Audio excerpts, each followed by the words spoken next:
ಎಲ್ಲ ಪುಸ್ತಕ ಪ್ರೇಮಿಗಳಿಗೆ ನಮಸ್ಕಾರಗಳು. ಎ.ಆರ್. ಮಣಿಕಾಂತ್ ಅವರು ಬರೆದಿರುವ ಅಪ್ಪ ಅಂದರೆ ಆಕಾಶ ಎಂಬ ಪುಸ್ತಕವನ್ನು ನಾವು ನಿಮ್ಮ ಮುಂದೆ ಪ್ರಕಟಿಸುತ್ತಿದ್ದೇನೆ. 4ನೆಯ ಸರಣಿಯಲ್ಲಿ ಬರುವ 3 ಮಕ್ಕಳನ್ನು ಕಳೆದುಕೊಂಡವರು 30 ಮಕ್ಕಳ ಪೋಷಕರಾದರು ಹೇಗೆ ಎಂಬುದರ ಬಗ್ಗೆ ತಿಳಿದುಕೊಳ್ಳೋಣ.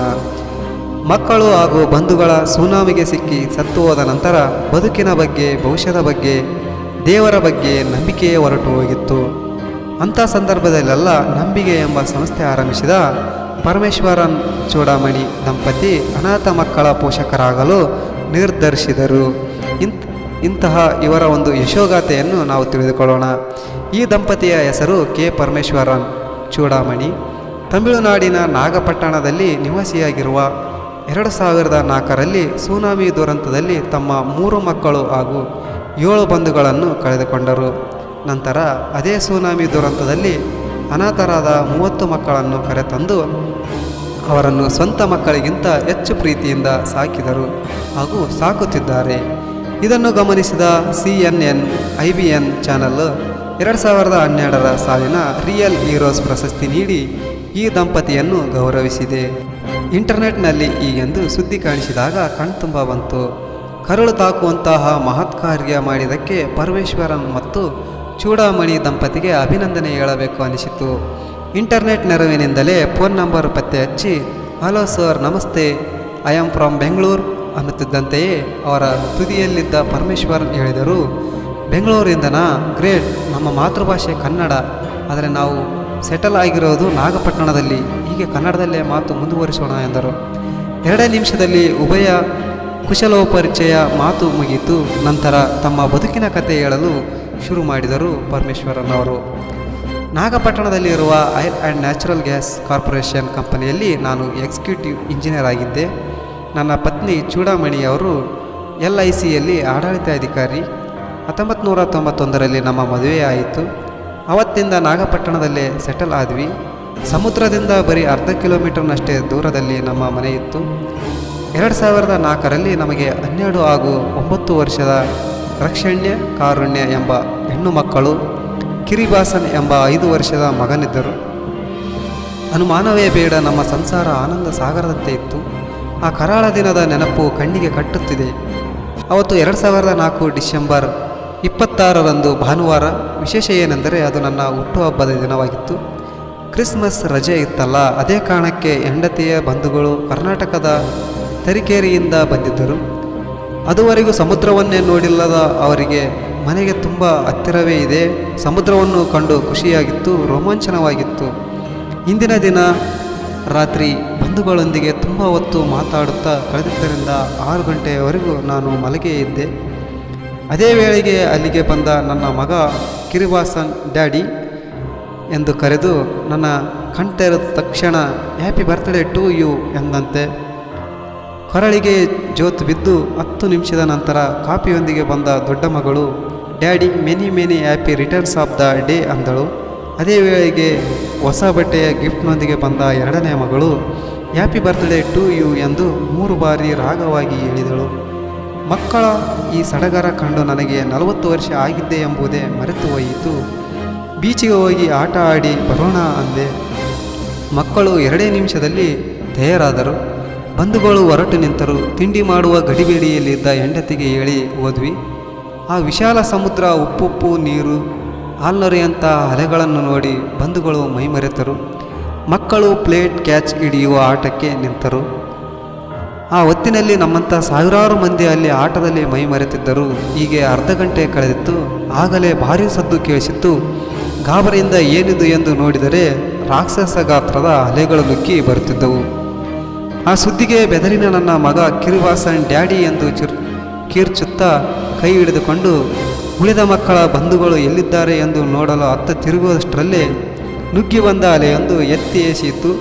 ಸುತ್ತಮುತ್ತ ಇದ್ದವರೆಲ್ಲ ಚೀರಾಡುತ್ತಾ ಅಸ್ಪಷ್ಟವಾಗಿ ಕಾಣಿಸಿತು.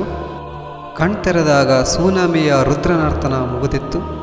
ಕಡಲ ನೀರು ಬಣ್ಣಿಗೆಟ್ಟಿತ್ತು. ಆಗಲೇ ನಂಬಲಾಗದ ಸತ್ಯವೊಂದು ಕಾಣಿಸಿತು.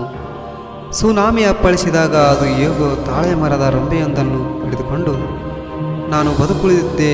ನನ್ನ 3 ಮಕ್ಕಳು, 7 ಜನ ಬಂಧುಗಳು ಸೇರಿದಂತೆ 1000ಕ್ಕೂ ಹೆಚ್ಚು ಮಂದಿ ಸತ್ತು ಹೋಗಿದ್ದರು.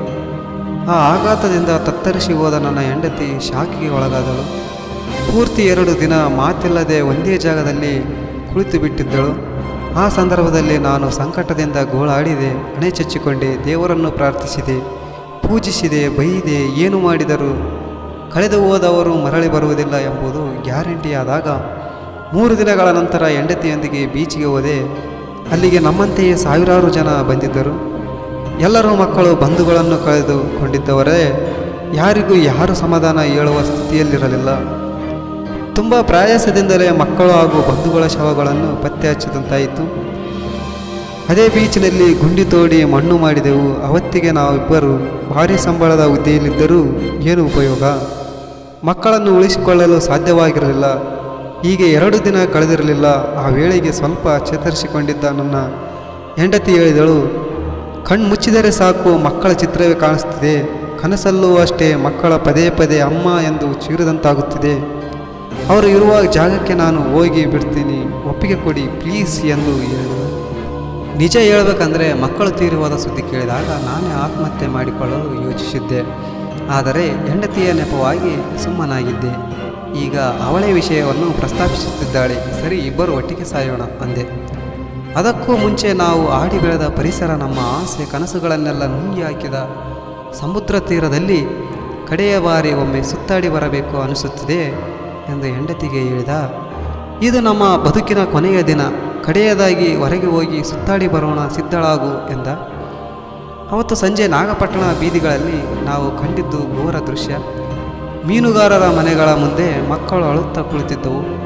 ಅವರ ಪೋಷಕರನ್ನು ಸುನಾಮಿ ಬಲಿ ತೆಗೆದುಕೊಂಡಿತ್ತು. ಕೆಲವು ಮಕ್ಕಳಿಗೆ ಅಪ್ಪನೂ, ಕೆಲವು ಮಕ್ಕಳಿಗೆ ಅಮ್ಮನೂ ಇರಲಿಲ್ಲ. ಮತ್ತೆ ಕೆಲವರಿಗೆ ಇಬ್ಬರೂ ಇರಲಿಲ್ಲ. ಅವತ್ತೇ ರಾತ್ರಿ ನನ್ನ ಹೆಂಡತಿ ಹೇಳಿದಳು, ಸಂಜೆ ನೋಡಿದವರಲ್ಲ ಆ ಮಕ್ಕಳಿಗೆ ತಾಯಿ ತಂದೆಯರು ಇಲ್ಲ, ನಮಗೂ ಕೂಡ ಮಕ್ಕಳಿಲ್ಲ. ಒಂದು ಅರ್ಥದಲ್ಲಿ ನಾವು ಸಮಾನ ದುಃಖಿಗಳು. ನಾನು ಮಲತಾಯಿಯ ಕಾಟದ ಮಧ್ಯೆ ಬೆಳೆದವಳು. ತಬ್ಬಲಿಗೆ ಬದುಕು ಹೇಗಿರುತ್ತದೆ ಎಂದು ನನಗೆ ಚೆನ್ನಾಗಿ ಗೊತ್ತು. ನಾವಿಬ್ಬರೂ ಸತ್ತು ಸಾಧಿಸುವುದೇನಿದೆ? ಅದರ ಬದಲು 2 ಅನಾಥ ಮಕ್ಕಳನ್ನು ಸಾಕಿಕೊಂಡರೆ ಹೇಗೆ ಎಂಬ ಪ್ರಶ್ನೆ ಅಥವಾ ಆಲೋಚನೆಯನ್ನು ಮೂಡಿತು. ಅವಳ ಮಾತಲ್ಲಿ ಸತ್ಯವಿದೆ ಅನಿಸಿತು. ಸಾವಿರಾರು ಮಂದಿಯನ್ನು ಬಲಿ ತೆಗೆದುಕೊಂಡರೂ ಆ ದೇವರು ನಮ್ಮನ್ನು ಉಳಿಸಿರುವುದು ಇಂಥ ಕೆಲಸಕ್ಕಾಗಿ ಇರಬೇಕು ಎಂದು ಅನಿಸಿತು. ಮರುದಿನವೇ ಮೀನುಗಾರರ ಕುಟುಂಬಗಳಲ್ಲಿದ್ದ ಕೆರೆಗೆ ಹೋದೆ. ನನ್ನ ಉದ್ದೇಶ ವಿವರಿಸಿ, 2 ಅನಾಥ ಮಕ್ಕಳನ್ನು ಕೊಡಿ ಎಂದೆ. ಅಲ್ಲಿನ ಜನ 4 ಮಕ್ಕಳನ್ನು ತಂದು ನಿಲ್ಲಿಸಿದರು. ಅವರನ್ನು ನೋಡುತ್ತಿದ್ದಂತೆಯೇ ನನ್ನ ಮಕ್ಕಳು, ಡ್ಯಾಡಿ ನಾವು ಇಲ್ಲೇ ಇದ್ದೀವಿ ಎಂದು ಚೀರಿದಂತಾಯಿತು. ಆ ಮಕ್ಕಳೊಂದಿಗೆ ಮನೆಗೆ ಬಂದೆ. ಅವತ್ತು ರಾತ್ರಿ ಕನಸಿಗೆ ಬಂದ ಮಕ್ಕಳು, ಆಗಿದ್ದು ಆಗಿ ಹೋಯಿತು ಡ್ಯಾಡಿ, ನಮ್ಮ ಬಗ್ಗೆ ಚಿಂತೆ ಬೇಡ, ಈಗ ನೀವು ಮಾಡುತ್ತಿರುವ ಕೆಲಸದಿಂದ ನಮಗೆ ಖುಷಿಯಾಗಿದೆ ಎಂದು ಪಿಸುಗುಟ್ಟದಂತಾಯಿತು. ಮರುದಿನದಿಂದಲೇ ನಾಗಪಟ್ಟಣಂ ಸುತ್ತಮುತ್ತಲ ಹಳ್ಳಿಗಳಿಗೆ ಹೋಗಿ ಬಂದೆ. ಕೆಲವು ಕಡೆಗಳಲ್ಲಿ ನಿರಾಶ್ರಿತ ಕೇಂದ್ರಗಳಿದ್ದವು. ಅಪ್ಪ ಅಮ್ಮಂದಿರನ್ನು ಕಳೆದುಕೊಂಡ ಮಾತು ಮರೆತಿದ್ದ ಮಕ್ಕಳು ಅಲ್ಲಿಯೇ ಇದ್ದವು. ಇಂಥ ಸಂದರ್ಭದಲ್ಲಿ ನಿರಾಶ್ರಿತ ಶಿಬಿರಗಳ ಅಧಿಕಾರಿಗಳೊಂದಿಗೆ, ಮಕ್ಕಳ ಬಂಧುಗಳೊಂದಿಗೆ ಮಾತನಾಡಿದೆ. ನನ್ನ ಬದುಕಿನ ಕತೆ ಹೇಳಿಕೊಂಡೆ. ನನ್ನ ಮಕ್ಕಳಿಗಿಂತ ಹೆಚ್ಚು ಅಕ್ಕರೆಯಿಂದ ಇವರನ್ನು ಸಾಕುತ್ತೇನೆ. ಸಾಯುವವರೆಗೂ ಈ ಮಕ್ಕಳ ಜವಾಬ್ದಾರಿ ಹೊರುತ್ತೇನೆ. ಈ ಮಕ್ಕಳ ಊಟ, ವಸತಿ, ಶಿಕ್ಷಣ ಹೀಗೆ ಎಲ್ಲ ಖರ್ಚು ನನಗಿರಲಿ. ಇವರನ್ನು ಕಳಿಸಿಕೊಡಿ ಎಂದೆ. ಜನ ಅದಕ್ಕೆ ಒಪ್ಪಿಕೊಂಡರು. ಮಕ್ಕಳು, ಬಂಧುಗಳೆಲ್ಲ ಕೆಲವೇ ನಿಮಿಷಗಳಲ್ಲಿ ಕಣ್ಮುಂದೆಯೇ ಕೊಚ್ಚಿ ಹೋದವರಲ್ಲ. ಆ ಕ್ಷಣದಲ್ಲಿ ಬದುಕಿನ ಬಗ್ಗೆ, ದೇವರ ಬಗ್ಗೆ, ಭವಿಷ್ಯದ ಬಗ್ಗೆ, ಕನಸುಗಳ ಬಗ್ಗೆ ನಂಬಿಕೆಯೇ ಹೊರಟು ಹೋಗಿತ್ತು. ಇದಾಗಿ 10 ದಿನಗಳಲ್ಲಿ ಅನಾಥ ಮಕ್ಕಳನ್ನು ಸಾಕಲು ನಿರ್ಧರಿಸಿದೆ. ಪರಿಣಾಮ ಒಂದೊಂದೇ ಮಗು ನಮ್ಮ ಮನೆ ಸೇರಿಕೊಂಡಿತ್ತು. ಅನಾಥ ಮಕ್ಕಳಿಗೆ ಆಶ್ರಯ ನೀಡಲೆಂದೇ ನಂಬಿಕೆ ಎಂಬ ಸಂಸ್ಥೆಯನ್ನು ಆರಂಭಿಸಿದೆ. ಮನೆಯ ಹಿಂದಿದೆ ಖಾಲಿ ಜಾಗದಲ್ಲಿ ಹೊಸದೊಂದು ಮನೆ ಕಟ್ಟಿಸಿದೆ. ಈಗ ನಮ್ಮೊಂದಿಗೆ 30 ಮಕ್ಕಳಿದ್ದಾರೆ. 20 ಜನ ಗಂಡು ಮಕ್ಕಳು, 10 ಜನ ಹೆಣ್ಣು ಮಕ್ಕಳು. ಆ ಪೈಕಿ 5 ಇಂಜಿನಿಯರಿಂಗ್ ಓದುತ್ತಾರೆ, 2 BComನಲ್ಲಿ ಇದ್ದಾರೆ. ಇವರ ಜೊತೆಗೆ ನಮಗೂ 2 ಮಕ್ಕಳಿವೆ. ಎಲ್ಲ ಮಕ್ಕಳು ನಮ್ಮನ್ನು ಡ್ಯಾಡಿ, ಮಮ್ಮಿ ಎಂದೇ ಕರೆಯುತ್ತವೆ. ಈ ಮಕ್ಕಳೆಲ್ಲ ಬಂದು ಮೇಲೆ ಆಘಾತದಿಂದ ನಾವು ಚೇತರಿಸಿಕೊಂಡಿದ್ದೇವೆ. ಆದರೂ ಒಂದೊಮ್ಮೆ ಸಂದರ್ಭದಲ್ಲಿ ಕಣ್ಮರೆಯಾದ ಮಕ್ಕಳ ನೆನಪು ಬಿಟ್ಟು ಬಿಡದೆ ಕಾಡುತ್ತದೆ. ರಾತ್ರಿಯ ವೇಳೆ ಸುಮ್ಮನೆ ವಾರಂಡಕ್ಕೆ ಬಂದು ಎದುರಾಗಿರುವ ಸಾಗರವನ್ನೇ ದಿಟ್ಟಿಸಿದರೆ ಅಲ್ಲೊಂದರ ಮೇಲೊಂದು ನಿಂತಿರುವ ಮಕ್ಕಳು ಡ್ಯಾಡಿ ಎಂದು ಕೂಗಿದಾಗುತ್ತದೆ. ಅಂಥ ಸಂದರ್ಭದಲ್ಲೆಲ್ಲ ದುಃಖದ ಕೈಗೆ ಮನಸ್ಸು ಒಪ್ಪಿಸಿ ಕೂತು ಬಿಡ್ತೀನಿ ಎಂದು ಪರಮೇಶ್ವರನವರು ಮುಂದುವರೆದು ಹೀಗೆದ್ದರು. ನನ್ನ ಪ್ರತಿ ಕೆಲಸದ ಹಿಂದಿರುವ ಪ್ರೇರಕ ಶಕ್ತಿಯೆಂದರೆ ನನ್ನ ಪತ್ನಿ. ಆಕೆಯೊಂದಿಗೆ 4 ಮಾತನಾಡಿ ಎಂದರು. ಪರಮೇಶ್ವರನ್ ಅವರ ಮಾತು ಮುಗಿಯುತ್ತಿದ್ದಂತೆಯೇ ಚೂಡಾಮಣಿ ಅವರು ಹೇಳತೊಡಗಿದರು. ಸರ್, ನಾನು ಹುಟ್ಟಿ ಬೆಳೆದಿದ್ದೆಲ್ಲ ಬೆಂಗಳೂರಿನ ಹಲಸೂರು ಮಾರುತಹಳ್ಳಿಯಲ್ಲಿ.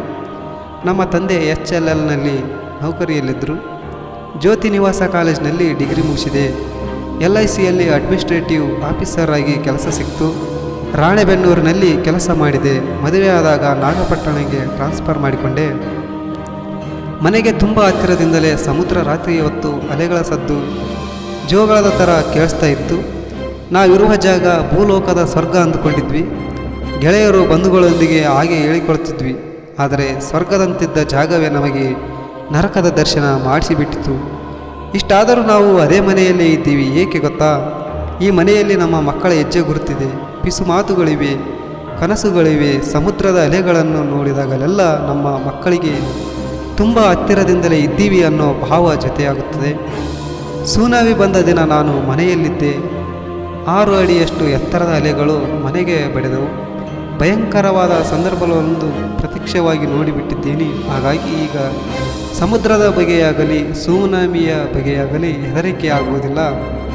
ಅವತ್ತು ಮಕ್ಕಳು ಹಾಗೂ ಬಂಧುಗಳು ಮನೆಯಲ್ಲೇ ಇದ್ದಿದ್ದರೆ ಎಲ್ಲರೂ ಬದುಕಿರ್ತಿದ್ವಿ. ಆದರೂ ಅಂತ ಪದೇ ಪದೇ ಅನಿಸುವುದುಂಟು. ಆದರೆ ವಿಧಿಯಾಟದ ಮುಂದೆ ನಾವು ಯಾವ ಲೆಕ್ಕಾಚಾರಗಳಿಗೆ ಅರ್ಥವಿಲ್ಲ ಅಲ್ವಾ? ಈ ಬದುಕು ಎಷ್ಟೊಂದು ಕ್ಷಣಿಕ ಎಂಬುದನ್ನು ಪ್ರತ್ಯಕ್ಷ ಕಂಡವಲ್ಲ. ಅವತ್ತೇ ಹಣ ಆಸ್ತಿಯ ಮೋಹ ನಮ್ಮಿಂದ ದೂರವಾಯಿತು. ಈಗ ಇಬ್ಬರು ಸಂಬಳವು ಜೊತೆಗಿರುವ ಮಕ್ಕಳ ಶಿಕ್ಷಣ ಮತ್ತಿತರ ಖರ್ಚಿಗೆ ಬಳಕೆಯಾಗುತ್ತಿದೆ. ನಮ್ಮ ಕೆಲಸವನ್ನು ಗಮನಿಸಿರುವ ನಾಗಪಟ್ಟಣಂ ನಿವಾಸಿಗಳು ವಿದೇಶಗಳಲ್ಲಿರುವ ಕೆಲವು ಸ್ನೇಹಿತರು ಹಣಕಾಸಿನ ನೆರವು ಒದಗಿಸುತ್ತಿದ್ದಾರೆ. ಹಾಗಾಗಿ ನಂಬಿಕೆ ಈ ಸಂಸ್ಥೆಯ ಯಾವುದೇ ತೊಂದರೆಗೂ ಈಡಾಗದೆ ಮುನ್ನಡೆದಿದೆ. 30 ಮಕ್ಕಳು ಅಮ್ಮ ಅಮ್ಮ ಅನ್ನುವುದನ್ನು ಕಂಡಾಗ ಖುಷಿಯಾಗುತ್ತದೆ. ಆದರೆ ಯಾವುದೋ ಒಂದು ತಿಂಡಿ ಮಾಡಿದಾಗ, ಸಮುದ್ರ ತೀರಕ್ಕೆ ನಡೆದು ಹೋದಾಗ, ಬರ್ತಡೆಗಳು ಕೈ ಜಿಕ್ಕಿದಾಗ ಕಣ್ಮರೆಯಾದ ಮಕ್ಕಳ ಚಿತ್ರ ಕಣ್ಮುಂದೆ ಬಂದು ಬಿಡುತ್ತದೆ. ಅಂಥ ಸಂದರ್ಭದಲ್ಲಿ ಟಪ ಒಂದೆರಡು ಹನಿಗಳು ಬಿದ್ದರೆ ಸಾಕು, ಎಲ್ಲ ಮಕ್ಕಳು ನುಗ್ಗಿ ಬಂದು ಕಣ್ಣೀರು ಒರೆಸುತ್ತಾರೆ. ಕ್ಷಣಕ್ಕೆ ಎಲ್ಲ ಮಕ್ಕಳು ಕಣ್ಣಲ್ಲೂ ಆ 3 ಮಕ್ಕಳ ಚಿತ್ರವೇ ಕಾಣಿಸುತ್ತದೆ ಎನ್ನುತ್ತಾ ಗದ್ಗರಿಸಿದ್ದಾರೆ ಚೂಡಾಮಣಿಯವರು. ನಮಗೂ ಒಟ್ಟು 32 ಮಕ್ಕಳು. ಎಲ್ಲರಿಗೂ ಚೆಂದಾದ ಭವಿಷ್ಯ ಕಲ್ಪಿಸುವುದೇ ನಮ್ಮ ಗುರಿ ಎನ್ನುತ್ತಾರೆ ಪರಮೇಶ್ವರನ್ ಮತ್ತು ಚೂಡಾಮಣಿಯವರು. ಅವರ ಈ ನಿಸ್ವಾರ್ಥ ಸೇವೆ ಕಂಡು ಅಮೆರಿಕದ ಮಾಜಿ ಅಧ್ಯಕ್ಷ ಬಿಲ್ ಕ್ಲಿಂಟನ್ ಅವರು ಕೂಡ ಕೈ ಮುಗಿದಿದ್ದಾರೆ. ಈ ದಂಪತಿಯನ್ನು ನಾನು ಎಂದೆಂದೂ ಮರೆಯಲಾರೆ ಎಂದು ಉದ್ಘರಿಸಿದ್ದಾರೆ. ಕರ್ನಾಟಕದಿಂದ ಯಾರೇ ಫೋನ್ ಮಾಡಿದರೂ ಅದು ನಮ್ಮ ಪಾಲಿಗೆ ತವರಿನಿಂದ ಬಂದ ಫೋನ್ ಎನ್ನುವ ಚೂಡಾಮಣಿ ಪರಮೇಶ್ವರನ್ ಅವರು ದಂಪತಿಯವರು. ಇವರ ಒಂದು ಮೊಬೈಲ್ ಸಂಖ್ಯೆ 9842475121. ಹಾಗೆ ಇನ್ನೊಂದು ಮೊಬೈಲ್ ಸಂಖ್ಯೆ 9842455121. ಈ ನಂಬರ್ನಲ್ಲಿ ಸಿಗ್ತಾ ಸಾಧ್ಯವಾದರೆ ಈ ಹೃದಯವಂತವರಿಗೆ ಅಭಿನಂದನೆಯನ್ನು ನೀಡಿ. ಇದೇ ಥರದ ವಿಡಿಯೋಗಾಗಿ ನಮ್ಮ ಚಾನಲನ್ನು ಸಬ್ಸ್ಕ್ರೈಬ್ ಮಾಡಿ ಹಾಗೂ ಬೆಲ್ ಐಕಾನ್ ಕ್ಲಿಕ್ ಮಾಡಿ. ಚೆನ್ನಾಗಿದ್ದರೆ ಚೆನ್ನಾಗಿದೆ ಎಂದು ಕಮೆಂಟ್ ಮಾಡಿ, ಇಲ್ಲವಾದರೆ ಚೆನ್ನಾಗಿಲ್ಲ ಎಂದು ಕಮೆಂಟ್ ಮಾಡಿ. ಹಾಗೂ ಎಲ್ಲ ಪುಸ್ತಕ ಪ್ರೇಮಿಗಳಿಗೂ ಹೃದಯಪೂರ್ವಕ ಧನ್ಯವಾದಗಳು.